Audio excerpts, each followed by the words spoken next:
सभी को बहुत बहुत अभिनंदन एवं धन्यवाद। यह प्रेस कॉन्फ्रेंस आज एक गर्व से भर देने वाला क्षण है, क्योंकि यह कोई साधारण प्रेस कॉन्फ्रेंस नहीं है। मैं बैठा जरूर भारतीय जनता पार्टी के कक्ष में हूं, हेड ऑफिस में हूं, मगर मुझे लगता है मैं केवल एक भारतीय जनता पार्टी के प्रवक्ता के नाते नहीं, केवल भारतीय जनता पार्टी के एक सांसद या कार्यकर्ता के नाते नहीं, एक भारतीय के नाते, एक इंडियन के नाते आज ये प्रेस कॉन्फ्रेंस कर रहा हूं। क्योंकि जिस प्रकार का टेरर डेमोलिशन, जिस प्रकार आतंकवाद का खात्मा बीते कुछ दिनों में हमने भारतवर्ष में देखा है, भारतवर्ष ने जिस प्रकार से पाकिस्तान में आतंकी अड्डों को ऑपरेशन सिंदूर के माध्यम से समाप्त किया है, वह अपने आप में पूरे विश्व में एक संदेश भेजता है, एक निर्णायक संदेश। आतंकवाद के खिलाफ लड़ाई के विरोध, आतंकवाद के खिलाफ एक निर्णायक संदेश। इसलिए आज का ये प्रेस कॉन्फ्रेंस, इसको संबोधित करते हुए मुझे गर्व की अनुभूति हो रही है। अदम्य साहस का परिचय दिया है भारत की सेना ने, अदम्य साहस। आज भारतीय जनता पार्टी और हम सभी कार्यकर्ता, आज सारा भारत धन्यवाद करता है भारत की आर्मी का, भारत की सेना का, भारत की एयरफोर्स का, भारत की नेवी का और उन तमाम जाबाज सेनानियों का जिनके कारण आज ऑपरेशन सिंदूर सफल हुआ है। अगर सही मायने में देखा जाए तो ऑपरेशन सिंदूर और उसके विषय में पूरा हिंदुस्तान आज जानता है, क्योंकि कई प्रेस कॉन्फ्रेंसेस हुए। कल भी तीनों डीजीएमओ ने मिलकर के देश को संबोधित किया और तमाम तथ्य जो देश जानना चाहता था उसे उन्होंने हमारे समक्ष रखा। मगर मुझे लगता है कि एक आम नागरिक के भाषा में, बहुत साधारण भाषा में आज मैं आपको बताना चाहूंगा कि ये जो ऑपरेशन सिंदूर हुआ है, किस प्रकार से इससे हिंदुस्तान आतंकवाद के खिलाफ लड़ने में एक निर्णायक भूमिका हिंदुस्तान ने अदा किया है। आप सभी जानते हैं 22 तारीख का वो दिन, that unfortunate day on 22 of April, जब पहलगाम में 26 लोगों का नृशंस हत्या कर दिया गया था आतंकवादियों द्वारा। वह आतंकवादी जो पाकिस्तान से आए थे, वह आतंकवादी जो पाकिस्तान द्वारा प्रशिक्षित किए गए थे, आतंकवादियों द्वारा प्रशिक्षित किए गए थे। उनमें 25 भारतीय थे और एक नेपाली नागरिक था। प्रधानमंत्री श्री नरेंद्र मोदी उस समय विदेश दौरे में थे, सऊदी अरब में थे। प्रधानमंत्री नरेंद्र मोदी तुरंत भारत लौट के आते हैं और उन्होंने जनता की बात को सुना। जनता ने उस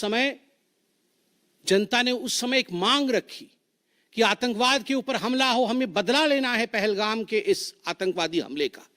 प्रधानमंत्री ने बिहार की भूमि से ऐलान किया और यह वादा किया कि मैं वादा करता हूं कि जो आपकी इच्छा है कि आतंकवाद के खिलाफ हमला होगा, हम पहलगाम के इस आतंकवादी हमले का बदला लेंगे। We will avenge the death of 26 people. प्रधानमंत्री ने कहा यह जो बदला होगा, यह आतंकवादियों के कल्पना से बाहर का बदला होगा, और जो बदला हुआ वो आतंकवादियों के कल्पना के बाहर का बदला था। प्रधानमंत्री जी ने कहा कि हम घुस के मारेंगे और मिट्टी में मिलाएंगे आतंकवादी के ठिकानों को, और आतंकवादियों के ठिकानों को प्रधानमंत्री नरेंद्र मोदी जी के निर्णय ने और हमारे सेना के अदम्य साहस ने मिट्टी में मिलाने का काम किया। यह वादा प्रधानमंत्री नरेंद्र मोदी जी का था। 22 तारीख से 7 मई तक लगभग ये 14 दिन आप सभी ने देखा, पूरे भारतवर्ष में एक प्रकार से एक माहौल टेंशन का था, प्रेशर का था कि तुरंत निर्णय किया जाए, तुरंत एक्शन में आया जाए। बहुत सूझबूझ के साथ, सोच समझ करके, स्ट्रैटेजी के साथ पाकिस्तान भी जानता था कि हमला होगा, एयर स्ट्राइक पहले हो चुका था, किस प्रकार सर्जिकल स्ट्राइक पहले हो चुकी थी। पाकिस्तान पूरी तरह जानता था कि इस बार भी छोड़ा नहीं जाएगा, मगर उसके बावजूद पाकिस्तान इतना दिमाग लगाने के पश्चात वह डेट नहीं जान पाया जिस दिन यह हमला होना था। 22 तारीख से 7 तारीख के बीच में कुछ नॉन मिलिट्री एक्शंस जिन्होंने पाकिस्तान को कमजोर किया, वह प्रधानमंत्री नरेंद्र मोदी जी ने और भारत की सरकार ने लिया। ये जो ऑपरेशन सिंदूर है, इसका एक मिलिट्री पोर्शन है तो एक नॉन मिलिट्री पोर्शन भी है। और नॉन मिलिट्री पोर्शन में सबसे बड़ी बात इंडस वाटर ट्रीटी, जो सिंधु नदी समझौता 1960 का था, उसे स्थगित किया गया, अबेयंस में रखा गया। आप सभी जानते हैं लगभग 90% पाकिस्तान जो है इसी पानी पर निर्भर करता है। लगभग 80% उनका जो कृषि है इस पानी पर निर्भर करता है। इस पानी को यदि रोक दिया जाए तो पाकिस्तान की 1/4 जीडीपी गिर जाती है। इस पाकिस्तान को अगर इस पानी से वंचित रखा जाए तो पाकिस्तान के हालात वैसे होंगे कि उनकी जीडीपी लुढ़केगी, कृषि लुढ़केगा। केवल कृषि और जीडीपी नहीं, उनके पावर कट्स होंगे और इस प्रकार का माहौल पाकिस्तान में पैदा होगा कि पाकिस्तान एक फ्रजाइल स्टेट के रूप में, अभी भी फ्रजाइल है, और फ्रजाइल स्टेट के रूप में वो सामने आएगा। झेलम और चनाब अब संपूर्ण रूप से भारत सरकार के अधिकार में है, अधिकार क्षेत्र में है। और जिस प्रकार से यहां हम बांध बनाने की और रिवर को आगे बढ़ाने की बात कर रहे हैं, नए रिजर्वॉयर, इरिगेशन और हाइड्रो पावर से जम्मू कश्मीर, लद्दाख, पंजाब एवं हरियाणा, इन राज्यों को बहुत फायदा मिलने वाला है। ये कहा गया कि पानी और खून एक साथ नहीं बहेगा। मित्रों, जरा सोच के देखिए, 50 वर्षों तक जो संभव नहीं हुआ था, किसी भी युद्ध में यह संभव नहीं हुआ था कि इंडस वाटर ट्रीटी को रोक दिया जाए। जो संभव नहीं हुआ था वह असंभव काम संभव हुआ इस बार। अटारी वाघा बॉर्डर को भी रोक दिया गया। दोनों देशों के बीच में कोई ट्रेड नहीं होगा और इसका खामियाजा कोई भुगतेगा तो वो पाकिस्तान की इकोनॉमी भुगतेगी।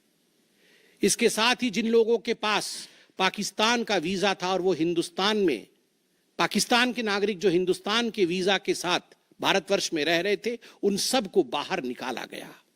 पाकिस्तान का कोई भी आर्टिस्ट, कोई भी परफॉर्मेंस वो भारतवर्ष में नहीं हो सकता है।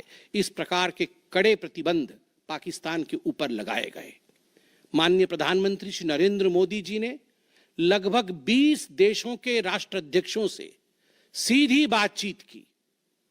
How to isolate Pakistan, how to fight against terrorism.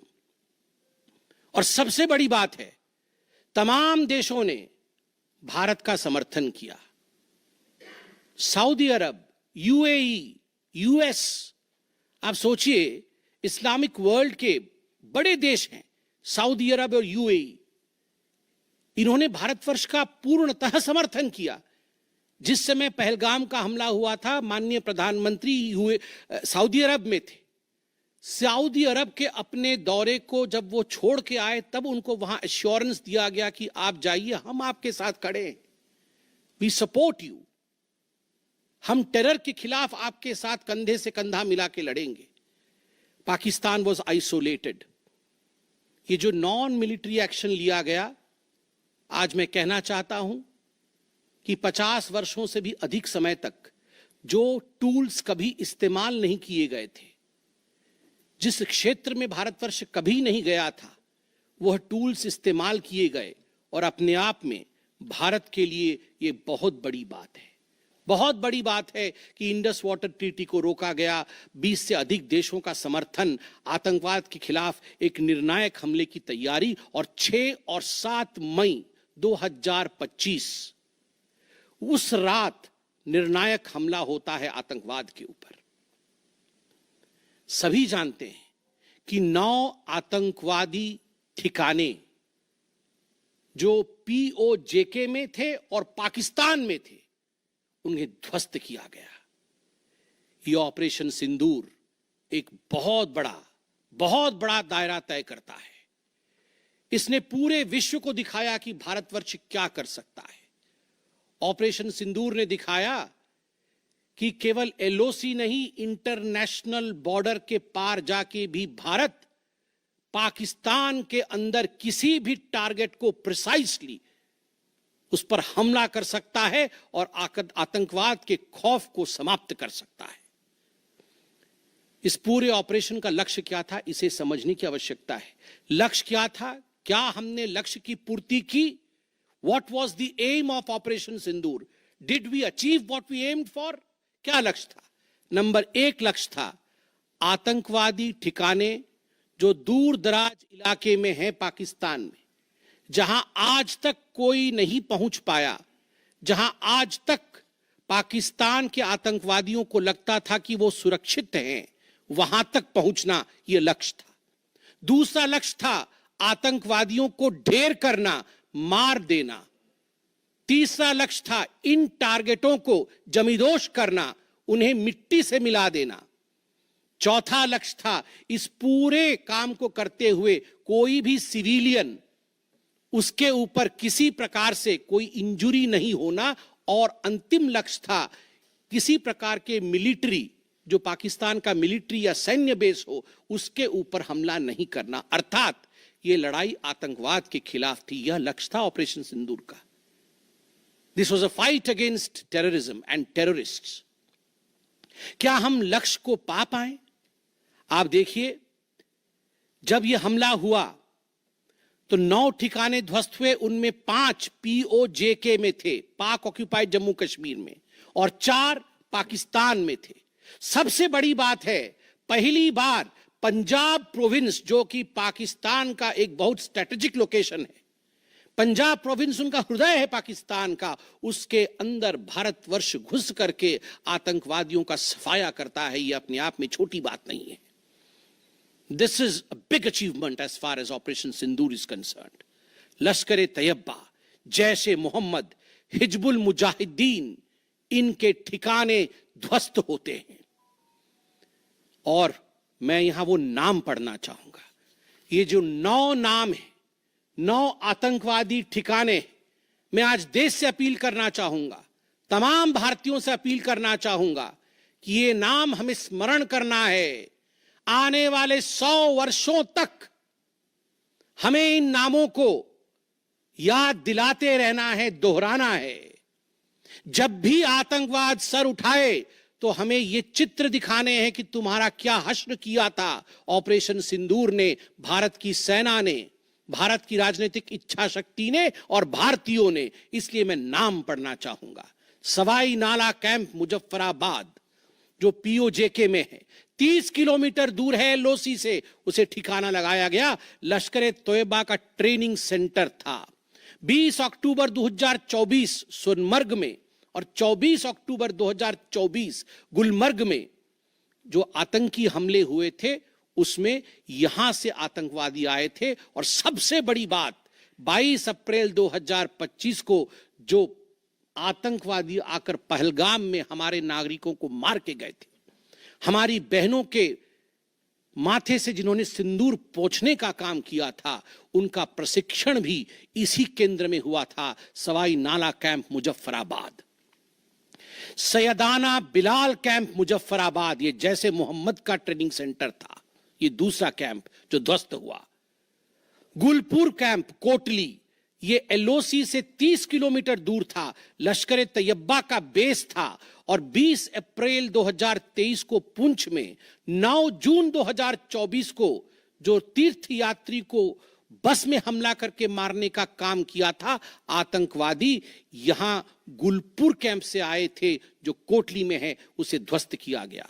Barnala camp बिरगढ़, Barnala camp जो 9 किलोमीटर दूर है एलओसी से, उसे समाप्त किया गया।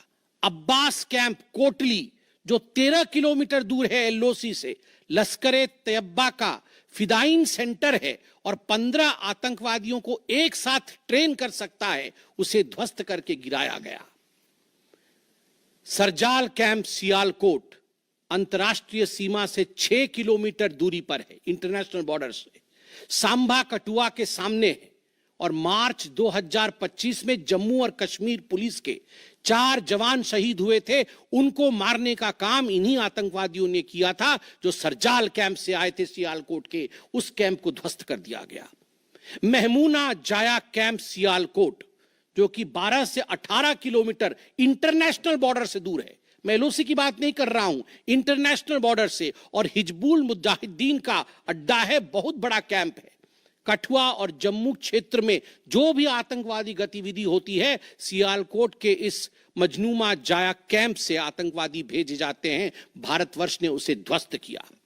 मरकज तैयबा मुरीद के, जो कि अंतर्राष्ट्रीय सीमा से 18 से 25 किलोमीटर दूर है, 2008 के मुंबई का जो हमला हुआ था, 26/11 के नाम से जिसे हम जानते हैं, उसमें जो आतंकवादी आए थे, अजमल कसाब और डेविड हेडली, उनकी ट्रेनिंग मरकज तैयबा मुरीद के में हुआ था। और आज मैं फक्र के साथ कह सकता हूं, गर्व के साथ कह सकता हूं कि भारत की सेना ने, भारत की राजनीतिक इच्छा शक्ति ने और भारतीयों ने मरकज तैयबा मुरीद के को ध्वस्त किया है, समाप्त किया है। मरकज सुभान अल्लाह बहावलपुर इंटरनेशनल बॉर्डर से 100 किलोमीटर की दूरी पे है। विश्व में किसी ने ऐसा नहीं सोचा होगा, पाकिस्तान ने तो सपने में भी नहीं सोचा होगा कि भारत की सेना के पास, भारत की एयरफोर्स के पास और भारत के राजनेताओं के पास ऐसी इच्छा शक्ति होगी कि इंटरनेशनल बॉर्डर से 100 किलोमीटर दूर घुस के वो हमारे आतंकी अड्डे को ध्वस्त कर सकते हैं। मरकज सुभान अल्लाह, जो कि जैशे मोहम्मद का मुख्यालय था, उस मुख्यालय को भारत की वायुसेना ने ध्वस्त किया। यह कोई छोटा विषय नहीं है। यह बहावलपुर एक ऐसा स्थान है जहां यूनाइटेड स्टेट्स, यूएस भी अपने ड्रोन नहीं भेज पाया था। उस जगह पे भारत घुस के मारता है। आज का भारत, आज का नया भारत यही है। ये नाम, जो 9 नाम मैंने पढ़े, हमें याद रखने चाहिए, मगर उन नामों के साथ मैं कुछ और भी बताना चाहता हूं। जो आतंकवादी मारे गए, एक लक्ष्य था आतंक के ठिकानों को, आतंक के अड्डों को सफाई करना, ध्वस्त कर देना। दूसरा लक्ष्य था ऑपरेशन सिंदूर का, आतंकवादियों को चुन चुन कर मारना, उन्हें मिट्टी में मिलाना। 100 से अधिक आतंकवादी मारे गए, 100 से अधिक। मैं कुछ आतंकवादियों के नाम पढ़ता हूं जिनको कि हम डिस्कस करते थे डिबेट्स में, टीवी पे, यूएन में, जिनको कि यूएस ने भी कंडेम कर रखा था। मैं नाम पढ़ रहा हूं। मुदस्सर कादियान खास उर्फ मुदस्सर उर्फ अबू जुंदाल। अबू जुंदाल नाम से हम जानते थे इस आतंकवादी को। और जो लश्कर तैयबा का आतंकवादी था, वो मरकजे तैयबा का जो मुरीद के में है, उसका इंचार्ज था। जब वो मरा तो उसके गार्ड ऑफ ऑनर, उसका जो जनाजा निकला, उसमें पाकिस्तान के आर्मी के अधिकारी थे, पाकिस्तान आर्मी के चीफ थे, पंजाब सीएम मरियम नवाज भी उसमें रही। आप सोचिए, ये एक सरकारी जमीन पर हुई और तमाम बड़े लोग, सरकारी लोग पाकिस्तान के उसमें शामिल हुए, जिससे कि यह सिद्ध होता है कि terror and the sponsors of terror are hand in glove together. आतंकवादी और जो आतंकवादियों को बढ़ावा देने वाले, वो एक साथ काम करते हैं। दूसरा, हाफिज मोहम्मद जमील, ये जैशे मोहम्मद का आतंकवादी है। ये ब्रदर इन लॉ, साला था मौलाना मसूर अजहर का, और इंचार्ज था मरकज सुभान अल्लाह बहावलपुर का, वह भी मारा गया। तीसरा आतंकवादी मोहम्मद यूसुफ अजहर उर्फ उस्ताद जी उर्फ मोहम्मद सलीम उर्फ घोशी साहब, जैसे मोहम्मद का नामी आतंकवादी, और यह भी मौलाना मसूद अजहर से जुड़ा हुआ था और यह वेपन ट्रेनिंग देता था जैशे मोहम्मद का। और सबसे बड़ी बात, IC-184 के हाईजैकिंग में इसका हाथ था। IC-814 के हाईजैकिंग में इसका हाथ था, वह भी मारा जाता है। चौथा आतंकवादी खालिद उर्फ अबू अक्स का, खालिद, ये लश्कर तैयबा का आतंकवादी था, फैसलाबाद में मारा गया और वहां उसका फ्यूनरल होता है। अब मैं ये तस्वीर दिखाना चाहूंगा, आप ये तस्वीर देखिए। ये तस्वीर कोई साधारण तस्वीर नहीं है, यह तस्वीर है उन आतंकवादियों का जिनका जनाजा निकला। और इस तस्वीर में मैं दिखाना चाहूंगा कि ये जो खड़ा है सामने व्यक्ति, इस व्यक्ति का नाम है, ये एलईटी का कमांडर है, लश्कर तैयबा का कमांडर है, अब्दुल रऊफ। अब्दुल रऊफ जो खुद एक स्पेशली डेजिग्नेटेड ग्लोबल टेररिस्ट, जिसको यूएस के ट्रेजरी बेंच ने डेजिग्नेट कर रखा है, अमेरिका के ट्रेजरी बेंच ने इसे आतंकवादी घोषित कर रखा है, वह सामने खड़ा है जनाजे में। और उसके पीछे जो खड़े हैं, मैं एक एक करके नाम पढ़ता हूं। लेफ्टिनेंट जनरल फैयाज हुसैन शाह, जो कि लेफ्टिनेंट जनरल है पाकिस्तान आर्मी के। मेजर जनरल राव इमरान सरताज, जो कि मेजर जनरल है पाकिस्तान आर्मी के। ब्रिगेडियर मोहम्मद फुरकान शब्बीर, पाकिस्तान आर्मी के। Doctor Usman Anwar, IGP Punjab. और Malik Sohaib Ahmad Bharth, member of provincial assembly of Punjab. ये बड़े बड़े लोग, तथाकथित सरकार के बड़े बड़े लोग, पाकिस्तान के आतंकवादियों के जनाजा में शामिल होने आए हैं।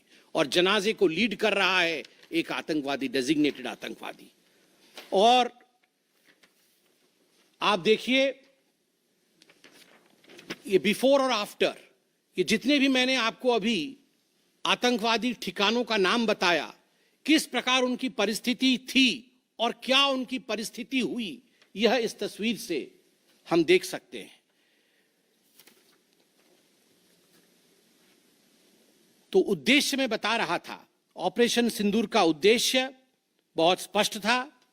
उसका उद्देश्य था आतंकवाद के ठिकाने को ध्वस्त करना, आतंकवादियों को मारना और आतंकवाद के खिलाफ एक संदेश भेजना। और उसमें हम सफल हुए। पहली बार एक बात पूरे विश्व ने देखा कि पाकिस्तान का हर इंच भारत के पहुंच के अंदर है। कोई कोना पाकिस्तान का ऐसा नहीं है जो भारत के पहुंच से बाहर हो। और आप सोच के देखिए, पाकिस्तान का एयर डिफेंस सिस्टम फेल हो जाता है। पाकिस्तान का एयर डिफेंस सिस्टम फेल हो जाता है जिस समय 6 और 7 के रात के बीच ये पूरी कार्यवाही हो रही थी। रफाल विमान द्वारा स्काल्प और हैमर मिसाइल्स के माध्यम से 23 मिनट के अंदर, 23 मिनट्स के अंदर एक विंडो था, जिस विंडो के अंदर ये 9 के 9 आतंकवादी ठिकाने उन्हें ध्वस्त कर दिए गए। 23 मिनट में पूरा विश्व ने देखा कि भारत क्या कर सकता है। मुझे लगता है पूरे विश्व में इस प्रकार से 23 मिनट के अंदर इतने प्रेसिशन के साथ आतंकवादी ठिकानों पर हमला किसी देश ने पहले किया होगा। और जब यह पूरा एक्सरसाइज समाप्त हुआ, उसके बाद जब हमारे एमईए ने, हमारी आर्मी ने प्रेस कॉन्फ्रेंस किया, तो उसमें कुछ 4 शब्द बहुत महत्वपूर्ण थे। वो 4 शब्द हैं controlled, precise, measured, non escalatory. हमने ये जो 9 अड्डे ध्वस्त किए वो कंट्रोल्ड तरीके से ध्वस्त किए। प्रिसाइज, कोई सिविलियन अड्डा या कोई मिलिट्री टारगेट नहीं था, प्रिसाइज टारगेट था, आतंकवादी ठिकाने, उनको ध्वस्त कर दिए। मेजर्ड, जितना ध्वस्त करना था उतना ध्वस्त किया, उसके अगल बगल के किसी स्ट्रक्चर को ध्वस्त नहीं किया। जहां आतंकवादी थे उनके ठिकाने में घुस के उनको मार के निकले। और नॉन एस्केलेटरी मतलब युद्ध को बढ़ाने वाला नहीं, नॉन एस्केलेटरी, क्योंकि the primary escalation was Pahalgam. जो मूल एस्केलेशन था वो 22 अप्रैल को पहलगाम में पाकिस्तान ने किया था। हमने रिएक्ट किया नॉन एस्केलेटरी। ये 4 शब्द अपने आप को परिभाषित करते हैं कि ऑपरेशन सिंदूर का लक्ष्य क्या था। ऑपरेशन सिंदूर का जो लक्ष्य था, ऑपरेशन सिंदूर ने उसे 100% पूर्ण किया, 100% पूर्ण किया। इसलिए आज हिंदुस्तान, भारतवर्ष गर्व के साथ कह सकता है कि ऑपरेशन सिंदूर एक ऐसा ऑपरेशन था जो 100% सक्सेसफुल था, और जितने हमारे जाबाज पायलट्स गए थे राफेल के साथ, उतने लौट के आए और आतंकवादी ठिकानों को ध्वस्त करके आए, और किसी सिविलियन को नहीं मारा, किसी मिलिट्री बेस को नहीं मारा। मगर दुखद है, जैसा कि पाकिस्तान से एक्सपेक्टेड है, पाकिस्तान उसके पश्चात रिटेलिएशन करता है, पाकिस्तान अपने ड्रोन्स इत्यादि भेजता है, मगर भारत की सिस्टम ने पाकिस्तान के इन ड्रोन्स को, इन मिसाइल्स को हवा में ही समाप्त कर दिया। और सबसे बड़ी बात है, एयर डिफेंस सिस्टम लाहौर का 7 और 9 तारीख के बीच लाहौर के एयर डिफेंस सिस्टम को समाप्त करने का काम हिंदुस्तान ने किया। और 9 और 10 तारीख के बीच, 9 मई और 10 मई के बीच 11 एयर बेसेस को, पाकिस्तान के 11 एयर बेसेस को ध्वस्त करने का काम भारतवर्ष ने रिटेलिएशन में किया। जब पाकिस्तान ने भारतवर्ष के ऊपर एस्केलेशन किया तो भारतवर्ष ने 11 एयर बेसेस को समाप्त किया। इन एयर बेसेस के नाम भी हमें याद रखने चाहिए। तमाम भारतीयों को वो 9 नाम आतंकवादी ठिकाने याद रखने चाहिए, स्मरण होना चाहिए। और ये जो 11 एयरबेस हैं, हिंदुस्तान अपने पर आ जाए तो क्या कर सकता है अपने लोगों को बचाने के लिए। ये 11 नाम भी मैं पढ़ता हूं। नूर खान, ये नूर खान वह एयरबेस है जहां पर एयर टू एयर रीफ्यूएलिंग करने की क्षमता है। हवा में उड़ रही हो अगर आपका विमान, तो एयर टू एयर रीफ्यूएलिंग यही नूर खान से हो सकती है। जब भारत ने नूर खान को ध्वस्त किया तो जो जहाज थे पाकिस्तान के, उनके पास वो क्षमता नहीं रही कि वो हवा में अधिक समय तक युद्ध कर सके, उन्हें नीचे उतरना ही पड़ा। नूर खान, रफीकी, मुरीद, सुक्कूर, सियालकोट, पसरूर, चुनियान, सरगोदा, स्कारू, भुलारी और जकोबाबाद, ये तमाम मैं फोटोज लेके आया हूं। जकोबाबाद का ये फोटो देखिए, क्या था पहले और क्या हुआ बाद में, क्या था पहले और क्या हुआ बाद में। आप देख सकते हैं परखच्चे उड़ गए। यह है प्रिसीशन ऑफ इंडियाज अटैक। तमाम फोटो हैं यहां पे, किस प्रकार से हमने एक एक करके उनके एयर बेसेस को समाप्त किया। आप देख सकते हैं सारे एयर बेसेस के हम फोटो लेके आए हैं, जकोबाबाद से लेके बाकी तमाम। क्योंकि आपने ये सब देखा हुआ है, मैं अधिक समय नहीं लूंगा। आर्मी ने आपको दिखाया है, डीजीएमओज ने आपको दिखाया है, इसलिए मैं इसको आपको दिखा के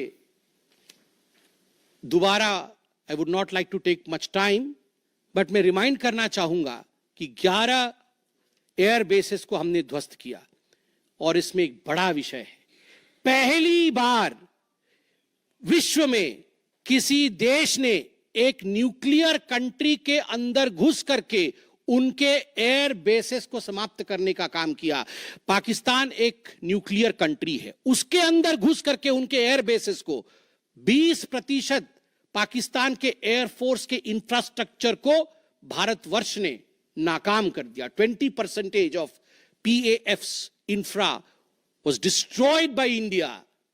जस्ट इमेजिन, एक न्यूक्लियर कंट्री है, उसमें घुसकर मारना, यह अपने आप में पूरे विश्व में पहला इंस्टेंस है। और भुलारी एयरबेस में 50 PAF पाकिस्तान एयरफोर्स के जवान मारे गए, जिसमें स्क्वाड्रन लीडर उस्मान यूसुफ भी मारे गए। कुल मिलाकर के 9 आतंकी ठिकाने, 11 एयरबेस, 100 से अधिक आतंकी, 50 जवान और अपनी इज्जत, यह पाकिस्तान ने खोया है। I repeat, what Pakistan has lost via operation Sindoor. 9 आतंकी ठिकाने, बड़े बड़े आतंकी ठिकाने, 11 एयरबेस, 100 से अधिक आतंकवादी, 50 से अधिक जवान और अपनी इज्जत, यह पाकिस्तान ने खोया है। यह झटका पाकिस्तान सह नहीं पाया और उनके डीजीएमओ का 10 तारीख को ही फोन आया। और उसके पश्चात मैं कहूंगा यह सीज फायर नहीं, यह एक अंडरस्टैंडिंग है। यह एक अंडरस्टैंडिंग है कि यदि भविष्य में किसी प्रकार का कोई भी आतंकी हमला होता है तो ये अंडरस्टैंडिंग तोड़ दी जाएगी। हमने करके दिखाया है, जो पहले कभी नहीं हुआ था वो हुआ है इस बार, अंदर घुस के मारा है हमने, ये एक अंडरस्टैंडिंग है। और सबसे बड़ी बात है, पाकिस्तान में उनके मौलाना, उनके मौलवियों ने पाकिस्तान का साथ नहीं दिया, मगर हिंदुस्तान की एकता देखिए, हिंदुस्तान का भाईचारा देखिए। पूरा देश एक होकर खड़ा हुआ, पूरा देश सेना के पीछे, सेना के अदम्य साहस के पीछे, हमारी राजनीतिक इच्छा शक्ति के पीछे पूरा भारत एक होकर खड़ा हुआ। और आज मैं कहना चाहता हूं कि आज पाकिस्तान पूरे विश्व में अलग थलग पड़ा है। पहले भी ऐसे वक्त थे, अनेकों प्रयास भारतवर्ष करता था। पहले हम सबूत देते थे, प्रयास करते थे डोजियर के माध्यम से पाकिस्तान को प्रूफ दे आतंकवाद का। वो डोजियर लेती थी मगर उस पे काम नहीं करती थी। मगर आज नए भारतवर्ष ने पाकिस्तान को बख्शा नहीं है। आतंकवाद के खिलाफ एक निर्णायक लड़ाई हुई है और प्रधानमंत्री जी ने स्पष्ट कहा है, वहां से यदि गोली आती है तो यहां से गोला जाएगा। इसी के साथ मैं अपने वक्तव्य को समाप्त करता हूं। कोई प्रश्न हो तो अवश्य पूछें।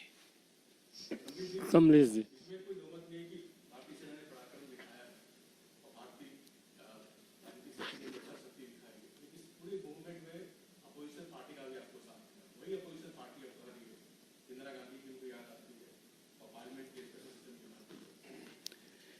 देखिए, मुझे लगता है आज का दिन पूरे भारत का दिन है। मैं ऐसा नहीं कहूंगा कि आज मैं भारतीय जनता पार्टी के प्रवक्ता के नाते कह रहा हूं। मैंने शुरू में ही कहा था, आज मैं भारतवर्ष के एक साधारण नागरिक के रूप में जो अदम्य साहस हमारे सेना ने दिखाया है उसका विवरण किया। पाकिस्तान ने क्या खोया है और हिंदुस्तान ने क्या पाया है वो मैंने आपको दिखाया है। इसमें तमाम पॉलिटिकल पार्टी ने एकजुटता दिखाई, यह भी अपने आप में एक बहुत बड़ी अचीवमेंट है, बहुत बड़ी बात है। और आज मैं नहीं चाहता हूं मैं किसी की आलोचना करूं, और मैंने कहा कि विगत दिनों में वह भी एक प्रयास था जहां हम प्रूफ देने की कोशिश करते थे, हम डोजियर इत्यादि देते थे। हम 26/11 भी हुआ था, उस समय भी हमने प्रयास किया था कि हम पाकिस्तान को समझाएं कि देखो तुम्हारे आतंकी आके क्या कर रहे हैं हमारे देश में, मगर पाकिस्तान मानता नहीं था। पाकिस्तान को लगता था कि they can take India for granted. मगर अब परिस्थिति बदले हुए हैं। अब कोई हिम्मत नहीं कर सकता है इंडिया के ऊपर आंख उठा के देखने का। आमोद राय।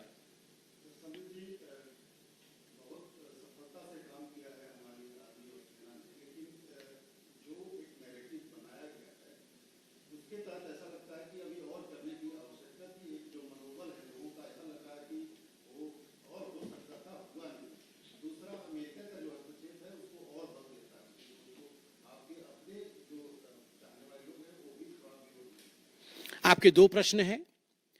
पहला प्रश्न है कि बहुत सारी सफलताएं रहीं मगर लोगों के मन में और की इच्छा थी। दूसरा प्रश्न हस्तक्षेप को लेकर है। मैं दोनों का सटीक उत्तर दूंगा। नंबर 1, मैंने आपको इस प्रेस कॉन्फ्रेंस के माध्यम से आरंभ में ही बता दिया कि ऑपरेशन सिंदूर का लक्ष्य क्या था। ऑपरेशन सिंदूर के जो लक्ष्य थे, जो लक्ष्य परिलक्षित थे, वो प्रधानमंत्री जी ने डे 1 को ही बता दिया था। आतंकवाद के ऊपर हमला, कल्पना से परे सजा आतंकवादियों को, चुन चुनकर मारना और उनके अड्डों को ध्वस्त करना। और सेना के अदम्य साहस ने यह करके दिखाया। आतंकवादी अड्डे ध्वस्त हुए, आतंकवादी मारे गए। यह हमारा परिलक्षित लक्ष्य था। हमने अपने लक्ष्य को प्राप्त किया। और जिस समय एस्केलेशन भी नहीं हुआ था, उससे पहले ही हमने वो जो 4 शब्द प्रयोग किए, जिसका मैंने यहां विवरण रखा कि कंट्रोल्ड था, मेजर्ड था, प्रिसाइज था, नॉन एस्केलेटरी था, तो भारतवर्ष ने अपने लक्ष्य को पहले से ही निर्धारित किया हुआ था। इसलिए आपका यह कहना कि कुछ और होना था, मुझे लगता है कि हमने जो करना था वो हमने पहले भी कहा, करके भी कहा और उसे 100% हासिल किया।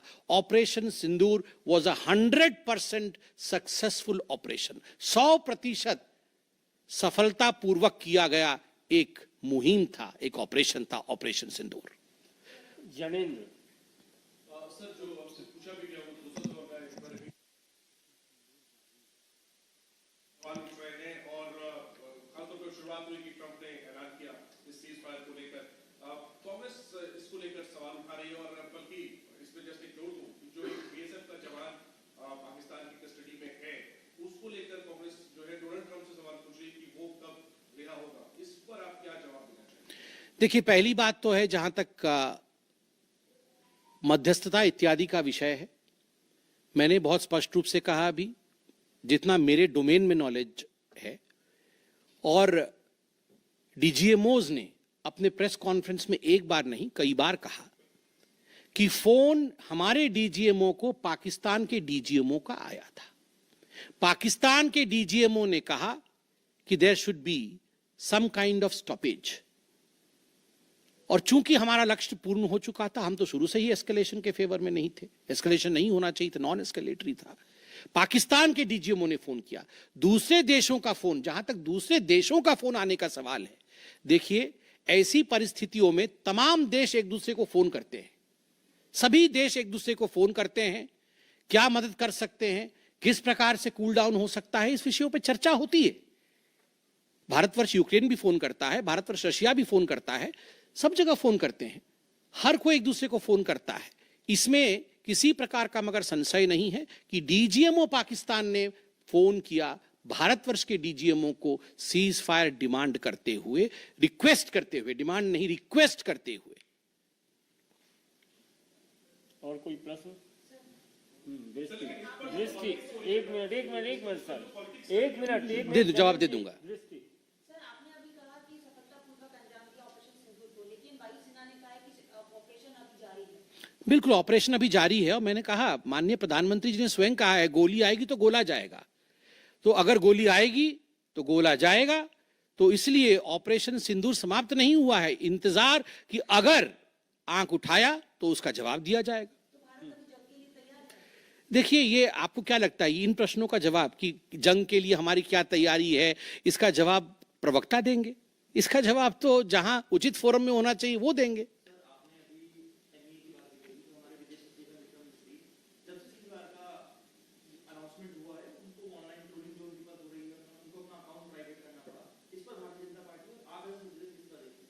देखिए, मैं बहुत स्पष्ट रूप से बता दूं, ये आज की जो प्रेस कॉन्फ्रेंस हो रही है, ऑपरेशन सिंदूर को लेकर हो रही है, उसके सफलता को लेकर हो रही है। और तमाम लोग जो ऑपरेशन सिंदूर से जुड़े हुए थे, चाहे वो सेना हो, चाहे वो हमारी राजनीतिक घटक हो, चाहे वो हमारे ब्यूरोक्रेट्स हो, उन सभी का सलाम है। उन सबको हम रेस्पेक्ट के साथ देखते हैं। और सही बात है, सोशल मीडिया एक टूल जरूर है, मगर सोशल मीडिया के आधार पर यह कह देना कि किस प्रकार से देश आगे बढ़ेगा, ये निर्णय नहीं हो सकता है। बहुत बहुत धन्यवाद।